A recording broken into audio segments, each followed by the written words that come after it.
Olá, pessoal. Vamos falar um pouquinho mais sobre o recurso de tabelas, mais especificamente com relação aí à conversão de tabelas. Portanto, estamos com um arquivo já criado, né, com nome sugestivo, conversão para tabela, com algumas informações, né, já alimentadas aqui em nossa tabela que servirá de base para a conversão. Então, nós temos aqui um estudante, curso, tipo do curso, uma sugestão de nota para o primeiro e segundo semestre, um total, a média e a situação. Bom, vamos primeiramente, de posse destes dados, fazer a conversão para uma tabela, que é um recurso muito interessante presente aí no Google Sheets ou Google Planilhas. Então vamos em formatar e vamos converter para tabela. Perceberam que resultado interessante? Nós podemos perceber, além da conversão para tabela, nós já podemos acompanhar, por exemplo, aqui o cabeçalho.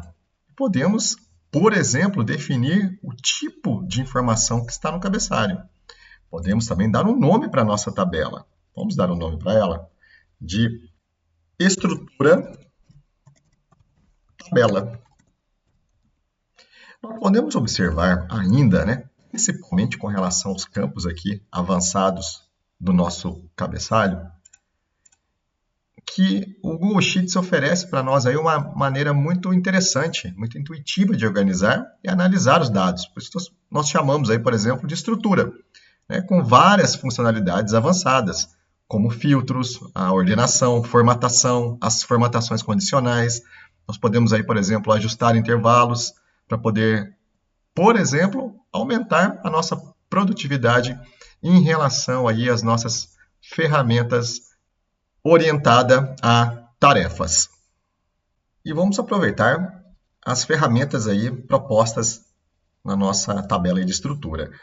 Por exemplo, nós temos aqui o curso, né? Os cursos de uma instituição, geralmente, eles se repetem, né? Então, nós podemos observar que temos aqui tecnologias educacionais, né?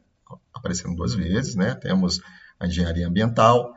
Então, dentro de uma instituição, os cursos, eles se repetem. A gente pode, por exemplo, criar uma lista suspensa para esses grupos, né, de cursos previamente inscritos em uma determinada instituição. Como que a gente faz isso? A gente marca os cursos, podemos acessar aqui a nossa coluna do curso, né, no menu, editar coluna e escolher a opção menu suspenso. Então, neste momento, ele vai encontrar todas as palavras, que no caso aqui representam os nossos cursos, que se repetem. Então, a gente pode atribuir, por exemplo, cores para elas. Então, vamos processos gerenciais aqui, análise e desenvolvimento de sistemas, processos químicos, informática para a internet, engenharia ambiental. Vamos atribuir cores para todos os cursos aí que ele relacionou. Recursos humanos, alimentos, a engenharia civil aí e as tecnologias educacionais. Ao final, a gente pode concluir. E com isso, nós vamos ter aqui um menu suspenso com todos os cursos. E a gente poderia, por exemplo, alterar um determinado estudante facilmente de curso. Por exemplo, né, escolher aqui o exemplo do estudante Sena e trocar ele para o curso, vamos supor, Recursos Humanos. De uma maneira bem rápida, inclusive. Vou dar um Ctrl Z aqui para a gente voltar ao status original. E de cara aí nós podemos observar que dá para fazer a mesma situação aí para o tipo de curso, né? Nós temos graduação, técnico integrado, técnico e especialização. Então, se a gente marcar aqui essa coluna, acessar o menu do tipo aí, colocar também como menu suspenso, ele vai identificar os tipos de cursos aí, né? E a gente pode atribuir cores para eles também, né? Vou atribuir aqui 3 cores também para 4, na verdade, cores aí para os cursos, né? Então já é um modo muito interessante aí para a gente poder visualizar os tipos de curso, né? Já vai ficando, inclusive, aí, intuitivo, né? Para que a gente possa observar. Então, a graduação, técnico integrado, graduação técnico, né? Inclusive para a gente depois elaborar os nossos filtros, né? Que é uma outra situação interessante que a gente pode atribuir aqui na nossa tabela, na tabela estrutura. E dando continuidade aí, a gente pode agora ir para o total. né? Vamos para nossas fórmulas, né? Uma fórmula igual, sempre lembrando, igual, soma. Então, nós vamos lá somar a nossa D2 até E2. Fecha parênteses aí. Então, essa é a fórmula. Vai ficar para vocês registrado aí. Eu dei um Enter. Inclusive, mais uma questão aí das planilhas inteligentes. Ele vai sugerir o preenchimento automático para toda a tabela. Eu já vou, inclusive, aceitar, né? Estávamos acostumados anteriormente, quem já usou o Excel, que você poderia colocar a fórmula, depois clicar, segurar e arrastar. Aqui ele já entendeu, né? A própria planilha inteligente do Google Sheets entendeu que a gente quer o total do primeiro e do segundo semestre, né? Da coluna D e da E, não só da linha 2, mas para todas as linhas até o final da nossa tabela. E para a nossa média, mesma situação. A única diferença é que ao invés de a gente usar a função soma, vamos usar a função média, né? Já deu sugestão ali, até por conta da própria coluna, né? Como eu falei para vocês, as planilhas já são inteligentes aí. Então, vamos puxar aí a média da B2 até a E2, né? Tem várias maneiras de se fazer. Tá, pessoal? A gente poderia fazer a média de inúmeras situações. Mas vamos fazer de uma maneira bem didática aqui, pegando o primeiro e segundo semestre. Então, D2, na hora que nós demos um Enter aqui, ele já vai puxar, inclusive, além da média, o preenchimento automático da média de todos aí os estudantes. Vamos aceitar também. Vamos para a nossa situação, né? A gente quer colocar aprovado ou reprovado. Então, vamos colocar uma fórmula. Então, a situação é exatamente a função C. C, a nossa expressão, o que nós vamos colocar? Então, C, a nossa média aí, que é o G2, se ela for maior ou igual a 6, então, né, você pode observar que até a nossa expressão ela indica para a gente o que a gente pode colocar. Então, já colocamos nossa expressão lógica. G2 maior ou igual a 6. Então, o que a gente precisa colocar agora? Ponto e vírgula. Então, se ele for verdadeiro, o que ele vai receber? Eu vou colocar aqui aprovado. Aprovado. Né? Fecha aspas aí. E se ele for um valor falso, né? Se ele não enquadrar nessa primeira lógica, qual que vai ser? Reprovado. Reprovado. Fecho aí o meu parênteses.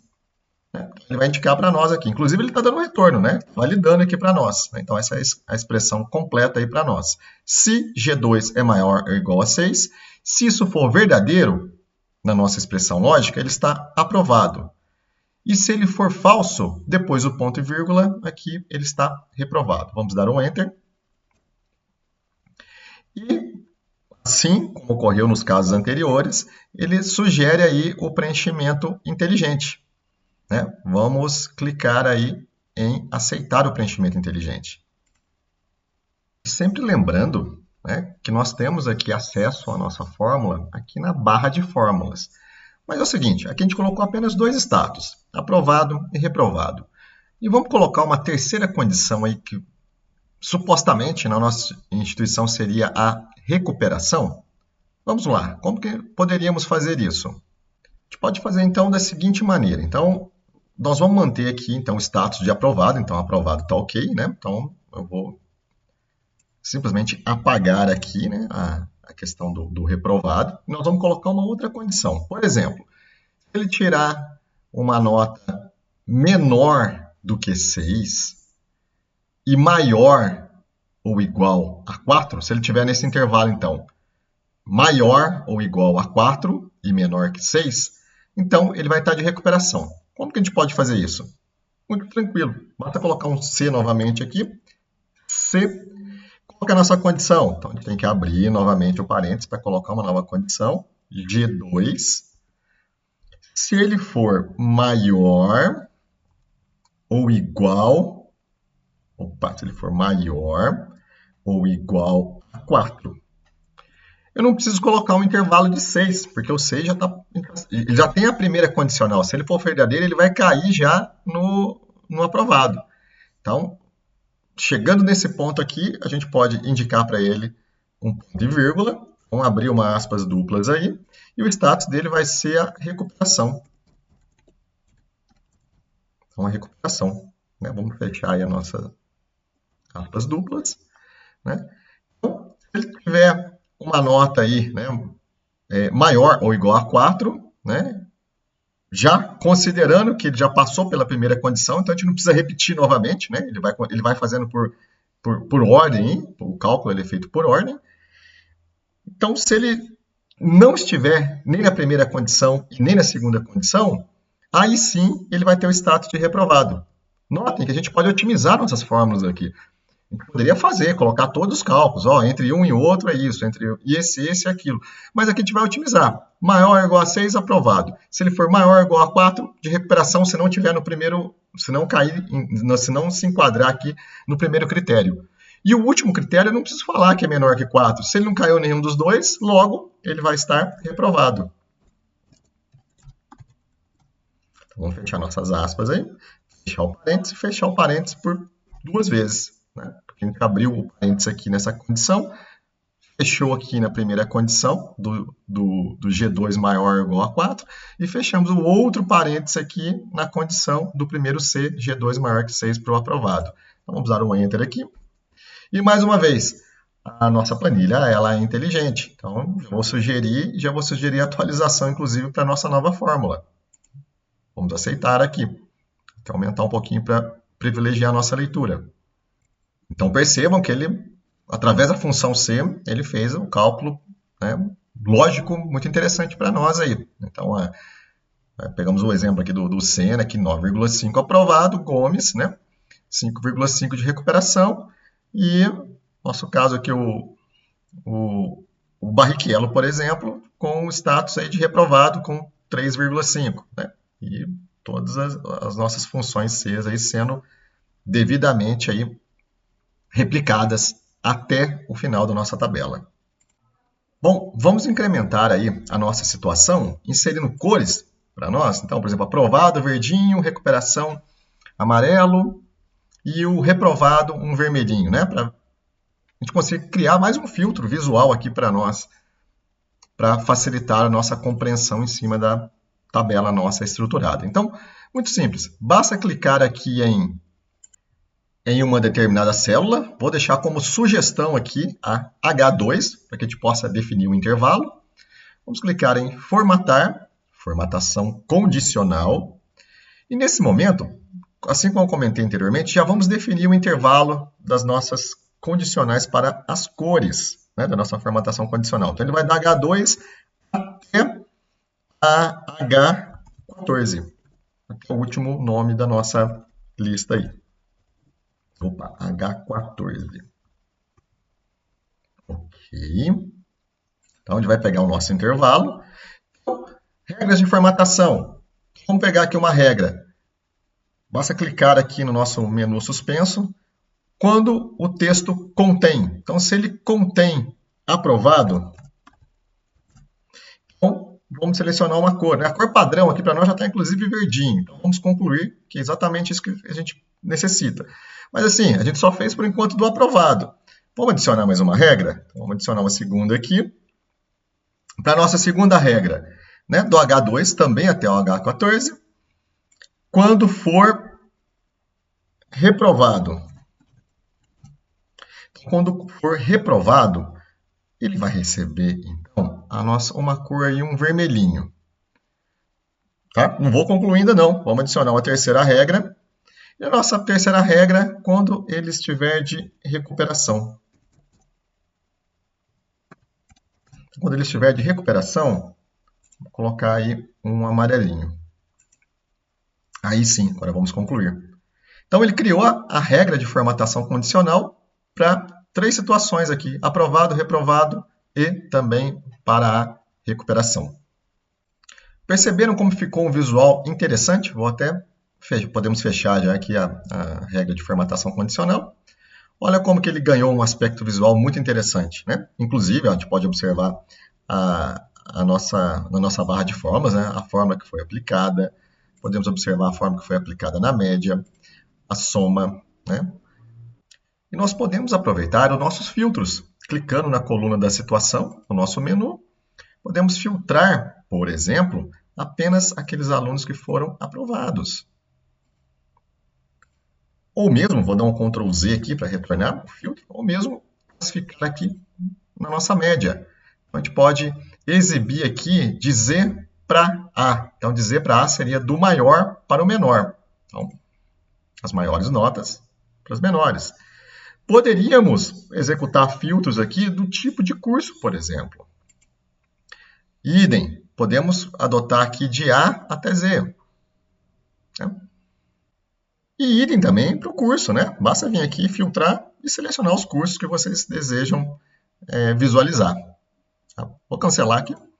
Bom, pessoal, era isso que eu gostaria de apresentar para vocês com relação à conversão de tabelas, que é uma função muito interessante e acredito que vai ser muito útil no dia a dia aí para produtividade aí nos nossos pacotes, exclusivamente citando aqui o Google Sheets. E apenas antes de encerrar, só observar como que é simples também a inclusão de novos itens aqui na nossa tabela. Então, por exemplo, quero inserir, só clicar no maisinho aqui, né? Logo após aqui o último estudante, né? Clicou no mais, ele vai até indicar para você lá, inserir linha abaixo. Então, a gente clicou em mais aqui. Inserir, por exemplo, Meira. Olha a facilidade para escolher o curso. Então, vamos colocar análise, por exemplo, desenvolvimento de sistemas. É um curso de graduação. Vamos inserir uma nota aqui, por exemplo, 10, 10. Tá? Claro, aqui na nossa condicional a gente estabeleceu o intervalo, né? A gente poderia estabelecer um intervalo maior, admitindo a coluna toda. No nosso caso, na parte didática, a gente optou por não fazer. Mas se eu quiser replicar, só clicar aqui no canto direito inferior, quando aparecer esse sinal da cruz, clicar, segurar e arrastar para a coluna de baixo. Idem para a média, idem para a situação. Então, pessoal, eram estas as informações que eu gostaria de compartilhar com vocês. Mais uma vez, obrigado e até uma próxima videoaula.